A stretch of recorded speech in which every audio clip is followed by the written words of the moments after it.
우리 마태복음 6장 13절 말씀을 읽어보겠습니다. 시작. 우리를 시험에 들게 하지 마시옵고 다만 악에서 구하시옵소서.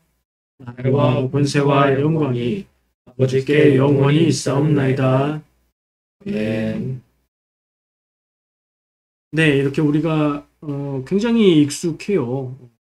예수님이 가르쳐 주신 기도를 자주 사용을 하고 이 기도를 기억을 하고 있는데 우리가 공동으로 같이 예수님이 가르쳐 주신 기도를 할 때면 묘한 어떤 운율 같은 것을 서로 맞추어서 박자도 맞추고 음도 올라가고 내려가고 하면서 노래처럼 그렇게 하게 되는 경험을 합니다. 우리가 공동체가 마음이 하나가 되고 기도 안에서 하나가 되는 그런 경험을 하는 것 같아요.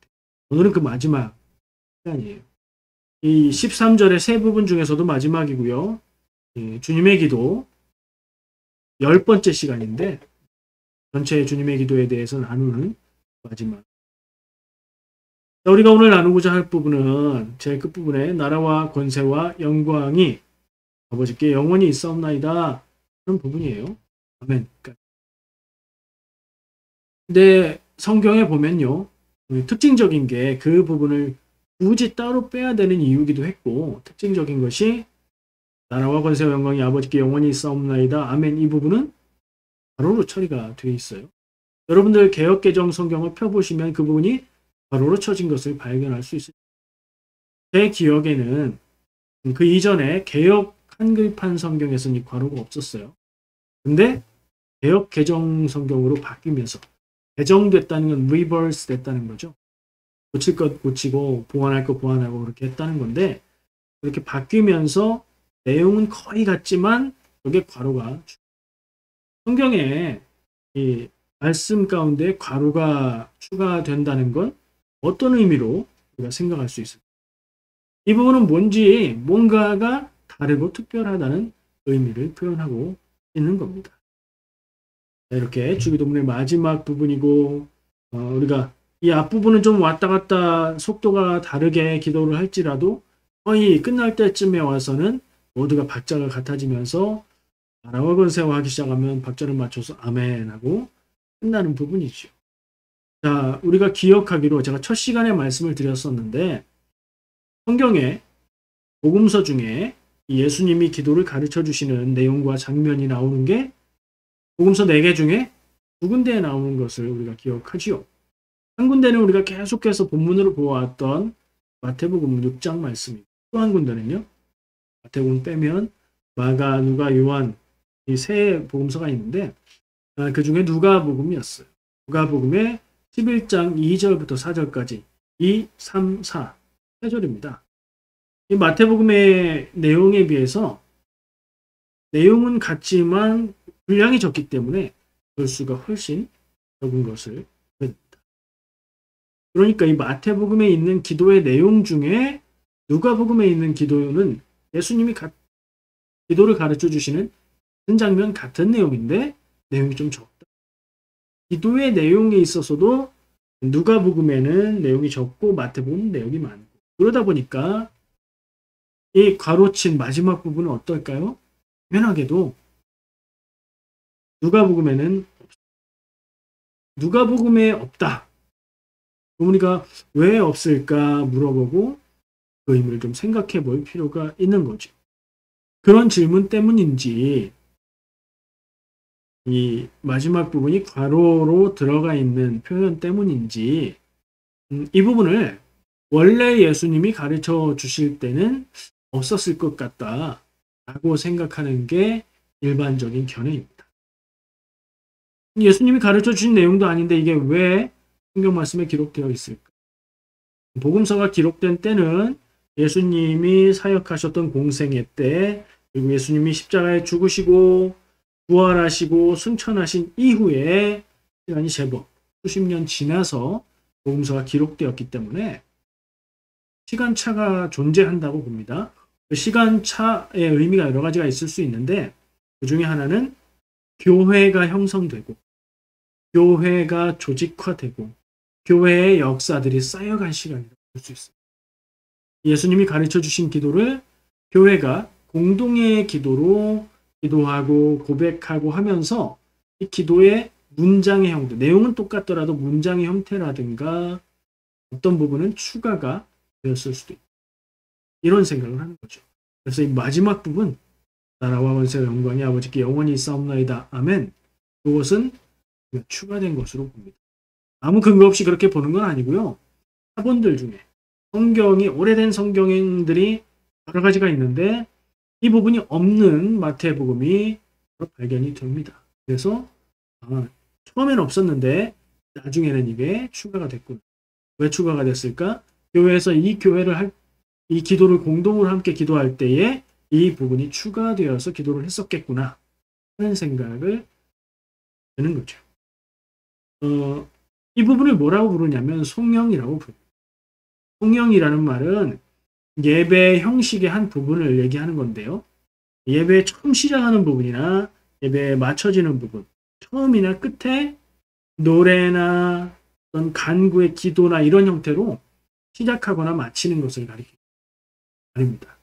그러니까 이 나라와 권세와 영광이 아버지께 영원히 있사옵나이다. 아멘. 이 부분은 예수님이 가르쳐 주신 기도의 마지막 부분을 만들어주는 성경이다. 이렇게 보는 거죠. 나중에 추가가 됐으면 이게 가짜고 의미가 없는 것일까요? 그렇지 않아요. 성경에는 의미 없는 내용들을 기록이 안 돼 있다고 보는 게 맞습니다. 중요한 건 강조되고 중요하지 않은 것은 빠질지언정 있는데 중요하지 않은 건 없어요. 이렇게 보면 교회가 공동으로 믿음의 고백, 그 기도를 하면서 이 부분을 추가했을 때는 중요한 의미가 담겨 있다고 봐야 되겠죠. 그렇다면 그 뜻은 무엇일까요? 이 뜻을 한번 생각해 보셨습니까? 우리가 이 앞에 있는 기도들은 세세하게 쪼개서 생각해 볼 때 그런 뜻도 있었겠구나 하는 그런 깨달음을 얻기도 했지만 그게 없어도 그냥 기도하는 것만으로도 대략적인 의미는 알 수 있습니다. 이 마지막 이 송영 부분, 나라와 권세 영광이 아버지께 영원히 있사옵나이다. 아멘. 이 내용은 그냥 기도만 할 때는 이게 무슨 뜻일까? 기도를 하긴 하는데 무슨 뜻일까? 의문을 가질 수밖에 없어요. 왜냐하면 나라, 무슨 나라인지 모르고요. 권세, 뭘 말하는 건지 구체적으로 설명이 없고요. 영광, 무슨 영광을 이야기하는 걸까 하는 의문을 갖습니다. 교회에서 이거 다 익숙하기 때문에 아무도 가르쳐주지 않는 것 같아요. 그래서 여러분들 마음속에 어떻습니까? 혹시 내 마음속에 상상되는 어떤 이미지를 가지고 내 마음대로 상상하고 그렇게 생각하며 기도하는 것은 아닌지 모르겠어요. 그래서 좀 정리를 해볼 필요가 있다 하는 생각을 합니다. 물론 제가 지금 해석하고 이제부터 말씀드릴 내용이 유일한 정답은 아닐 겁니다. 다르게 생각할 수도 있겠죠. 그러나 그 답들 중에 하나 정도는 될 수 있을 것. 그 의미가 무엇일까 생각해 보기 위해서 한번 다시 보세요. 그 말씀을. 나라와 권세와 영광이 아버지께 영원히 있사옵나이다. 내용이 많이 생략되어 있는 것 같아요. 굉장히 축약적으로 되어 있는 말이에요. 그래서 의미를 알기가 어려워요. 나라라면 무슨 나라를 얘기하는 걸까요? 나의 조국 대한민국이요? 아니면 우리가 살고 있는 캐나다요? 아니면 다른 어떤 나라요? 일반적으로 아는 나라는 그런 거죠. 그러나 성경에서 나라를 이야기할 때는 지상의 국가를 이야기한다기보다는 뭐라고 봐야 될까요? 예수님이 많이 말씀하신 하나님의 나라라고 생각을 하면 맞겠죠. 자, 그럼 하나님의 나라와 권세는 뭘까요? 예전에는 많이 썼던 말일 것 같아요. 근데 요즘에는 권세라는 말을 우리가 일반적으로 쓰지 않죠. 그래서 들어본 것 같고 익숙하긴 한데 이게 무슨 뜻일까? 교회에서 자주 쓰니까 익숙하긴 하지만 무슨 뜻일까? 좀 희미할 수 있어요. 쉽게 이해하기 쉽게 바꾸면 권세는 능력입니다. 능력. 파워예요. 무언가를 할 수 있는 능력이에요. 근데 누구의 능력일까요? 앞에 나라는 하나님의 나라라는 뜻으로 우리가 대체할 수 있다고 생각했어요. 권세는요? 나의 권세? 부모님의 권세? 어른의 권세? 직장에서 보스의 권세? 아니에요. 이건 역시 하나님의 권세입니다. 제가 바꾸라고 이해하기 쉽게 바꿔보라고 제안 드린 대로 하면 하나님의 능력이라고 볼 수 있어요. 그렇게 풀어보면 하나님의 나라와 하나님의 능력과 하나 남았어요. 뭐예요? 영광이. 이 영광이야말로 성경에만 나오는 말인 것 같아요. 그러니까 일상생활에 이런 말 쓰나요? 거의 안 쓸 거예요. 근데 성경에 나오는 말인데 이 말조차도 우리가 쉽게 이해하기 어려워요. 신앙생활을 오래 했어도 익숙할 뿐 이해하기가 어려울 수도 있어요. 교회에서 많이 쓰는 표현이 있죠. 하나님께 영광 돌린다. 그 표현을 생각하면 조금 더 이해가 될 수 있을 거예요. 어떤 일, 어떤 모습, 무엇인가로 하나님께 영광이 되게 하나님께 그 영광을 돌려드립니다. 하나님의 입장에서 거꾸로 말하면 하나님의 기쁨이 되는 것. 사람들의 입장 혹은 다른 피조물들의 입장에서 볼 때는 하나님이 영광스럽게 되고 여겨지는 것. 그런 걸 생각할 수 있을 것 같아요. 역시 하나님의 영광이라고 이 나라와 권세와 영광에 각각 하나님의가 생략된 형태라고 볼 수 있어요. 하나님의 나라, 하나님의 능력, 하나님의 영광스러워지심, 영광됨, 하나님의 기쁨됨. 그것이 아버지께 영원히 있다. 아버지는 또 누굴까요? 예수님이 가르쳐 주시는 기도고 예수님은 제자들에게 하나님을 아버지라고 부르라고 가르쳐 주십니다. 하나님입니다. 하나님의 나라와 하나님의 권세와 하나님의 영광이 하나님 아버지께 영원히 있습니다. 나라와 권세와 영광이 딴 데 있는 게 아니라 하나님께 있습니다. 라는 말로 예수님이 이 기도 전체를 하고 계신 거죠. 자, 우리가 하나님의 나라에 익숙한 표현인데 그것조차도 가슴에 딱 와닿는 어떤 느낌이 좀 약할 때가 많아요. 하나님의 나라라고 얘기하면 늘 하는 말이 있어요. 이 하나님의 나라는 하나님의 다스림을 말하는 것이다. 하나님이 통치하시고 하나님의 뜻대로 다스려지는 나라라고 말하지만 더 구체적으로는 그렇게 살아가는 성도들의 삶과 인생을 얘기한다. 그래서 하나님의 다스림과 하나님의 일들을 이루고 하나님의 일이 되어지게 하시는 하나님의 전능하신 하나님의 능력과 기쁨과 하나님이 받으시는 기쁨과 하나님의 일이 이루어지는 성취가 이 모든 것들이 어디에 있다고요? 나에게 있는 것도 아니고 교회에 있는 것도 아니고 다른 누군가 혹은 권력자에게 있는 게 아니라 왕에게 있는 게 아니라 진정한 왕 되신 하나님께 있습니다. 이 관계를 잘 생각하셔야 돼요. 아멘은 그냥 기도를 끝내는 말이 아니에요. 긍정하는 의미에 그렇게 믿습니다. 거기에 동의합니다. 제가 그렇게 믿고 결단합니다. 그런 의미예요. 이 기도의 처음 내용부터 끝 내용 모두를 제가 그렇게 될 줄 믿고 그렇게 고백하고 그렇게 되기로 내가 행하기로 결단합니다. 그런 고백이라는 거예요. 길게는 기도 전체를 긍정하는 말이 되겠고 짧게는 나라와 권세와 영광이 아버지께 영원히 있습니다. 기도이기 때문에 이것을 나라와 권세와 영광이 아버지께 영원히 있기를 원합니다. 있기를 바랍니다. 있기를 기도합니다가 될 수도 있지만 그것은 선언, 단정, 단언하는 말로 끝나요. 나라와 권세와 영광이 아버지께 영원히 있는 줄 믿습니다. 믿음의 고백인 거예요. 하나님의 나라와 하나님의 다스림, 하나님의 통치하시는 성도들의 삶과 하나님의 권세와 하나님의 일들을 이루시는 하나님의 능력과 하나님의 영광은요. 하나님이 기뻐하시고 되어지는 일들을 통해서 모든 피조물들, 사람들이 하나님께 영광 돌리는 모든 것들이 그 주권이, 그 주인된 권세가, 주인된 능력이 누구에게 있다고요? 하나님께 있습니다. 라고 믿음을 고백하는. 여러분 기도하실 때 모든 기도에 이 의미를 생각하시고 아멘 하시면 될 겁니다. 두 가지 이야기를 나누고 싶어요. 지금 내용을 다 나눴으니까 끝난 게 아닌가 싶겠지만 이거는 이제 표면적인 내용이에요. 문자적인 그 기도문의 의미를 생각해 봤고요. 이것을 어떻게 받아들여야 되고 어떤 의미로 생각해야 되느냐 두 가지로 생각해 봅니다. 첫 번째, 이게 추가된 내용이라고 생각해 보았을 때는 이 앞에 있는 내용들하고 어떤 관계인가 그걸 생각해 볼 수 있습니다. 이 기도문에 6장 9절 10절 제일 앞에 두 절인데 거기에 있는 내용하고 연결해서 볼 때 그 내용을 읽어보면요. 하늘에 계신 우리 아버지여 이름이 거룩히 여김을 받으시오며 이름이 거룩히 여김을 받는다. 이게 하나님의 영광하고 의미가 통한다고 볼 수 있습니다. 나라가 임하시오며 뭐하고 연결될까요? 나라 연결되죠. 이거 얘기할 때도 하나님의 나라, 하나님의 다스림, 하나님의 통치하심이라고 얘기했었죠. 바로 연결돼요. 그리고 뜻이 하늘에서 이루어진 것 같이 땅에서도 이루어집니다.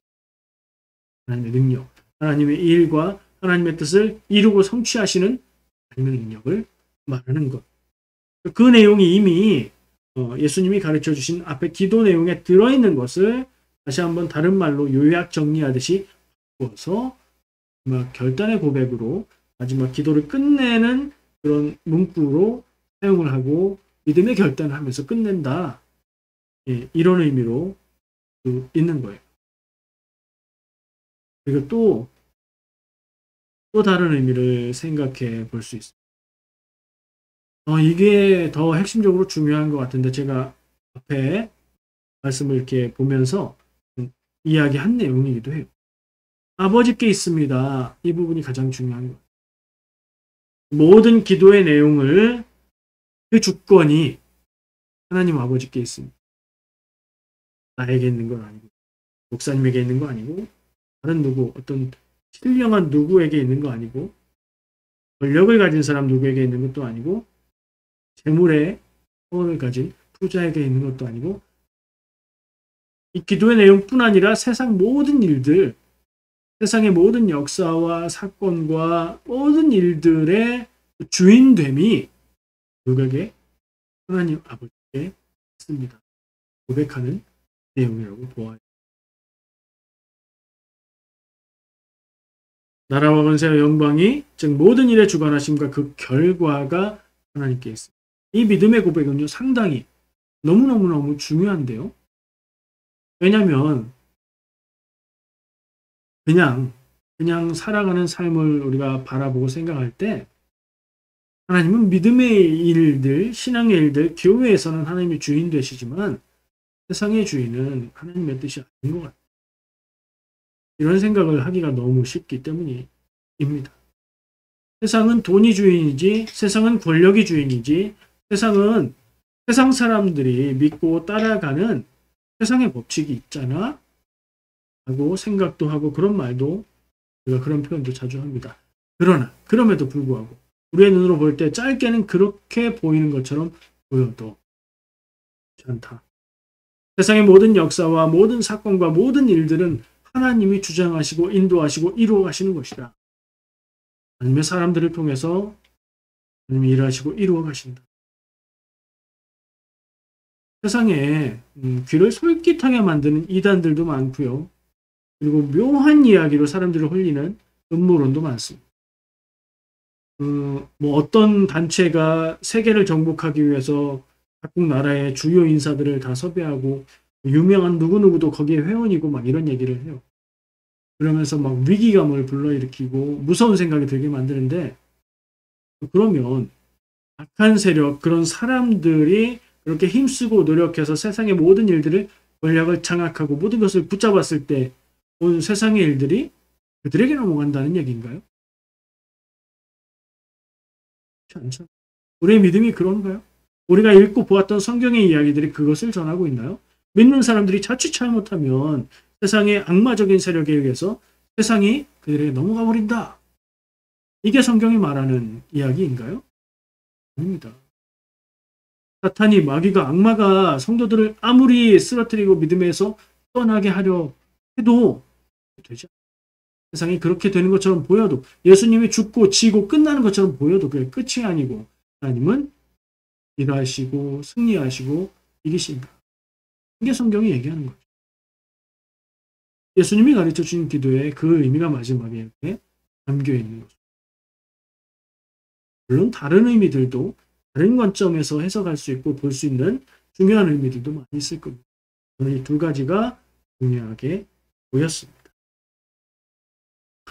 우리가 10번의 시간을 통해서 나눈 이 예수님이 가르쳐 주신 기도, 초대교회의 성도들이 함께 이 기도를 힘들고 어렵고 고통스러운 그리고 죽음의 위협까지 감수해야 되는 박해의 기간에 이 기도를 하면서 믿음을 가지고 이 기도를 간절히 기도하면서 그들은 견뎠고 믿음을 지켰고 세상 끝까지 복음이 전파되게 하는 역할들을 한 것을 생각합니다. 우리가 살아가고 있는 이 세상도 만만치 않게 복잡하고 어렵고 피곤하지만 우리가 믿는 것으로 인해서 생명의 위협, 죽음의 위협을 받는 경우는 많지. 그런 의미에서 내 입장에서만 이 기도를 생각할 것이 아니라 정말 이 초대교회의 성도들의 입장을 헤아리며 그들은 이 기도를 어떤 마음으로 기도했을까? 그걸 생각해 보는 것도 굉장히 중요할 것 같습니다. 그들은 그렇게 이 기도를 함께 기도했을 것이고 그 고통의 시간들 속에서 함께 기도하며 견디고 이겨왔던 그것은 교회의 역사를 통해서 믿음의 뿌리로 형성이 됐을 것이고 그리고 이 기도를 생각하고 바라보고 믿음을 갖는 이 기도 해석의 역사로 쌓여져 왔을 겁니다.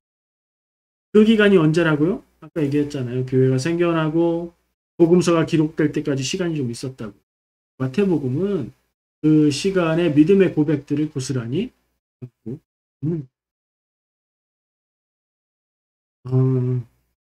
재작년 같았으면 이 초대교회의 고난과 고통을 막 강조를 했을 거예요. 근데 작년 우리가 거의 한 해, 지금 올해 지나간 시간들까지 합하면 정말 거의 1년 가까운 시간인데 상당한 고통 가운데 온 세상이 지낸 것을 기억하게 그 시간을 뒤돌아보면 어떻습니까? 하나님이 함께 하시고 지켜주시고 보호하시는 것이 고백되어지십니까? 하나님께 기도하지 않고 하나님께 의지하지 않았다면 하나님이 지키고 보호해 주셔도 모르겠죠. 하나님께 의지하고 기도하고 고백하고 믿음으로 견뎌왔던 분들은 하나님이 함께 하시고 지키신 것을 실감하는 그런 한 해였을 겁니다.